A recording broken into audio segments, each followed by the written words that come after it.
$54,200 ga Yangi Hayot tumani shundoqqina 292-maktabning yonginasida 4 qavatli uyi 1-etajida 3 xona. Hujjatimiz bo'yicha 69 kvadrat metr maydonga ega bo'lgan xonadonimiz sotuvga chiqyapti. Oxirigacha ko'ring, uy bilan tanishamiz.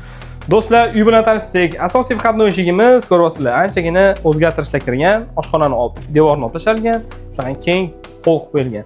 Har bir xonaga razdelnik kirsak bo'ladi. Kirganimizda o'ng tomonda birinchi xonasi ko'rishingiz uchun buni yonginasida hojatxona ko'ryapsizlar.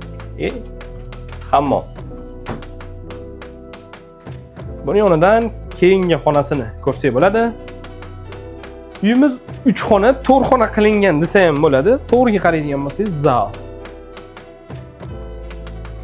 Xo'p. Bu oshxonani o'rni shundoqqina verandaga olib chiqilgan, 2 ga 6 veranda. Bu tomonda tapchanlari kuxnya mobilyalari bu tomonda o'rnatilgan. O'rtoqlar, uyimiz 3 xona 4 xonaga o'zgartirilgan tayyor xonadon. Qiziq bo'lsa quyidagi raqamlarga aloqaga chiqinglar, batafsil ma'lumotni olsanglar bo'ladi.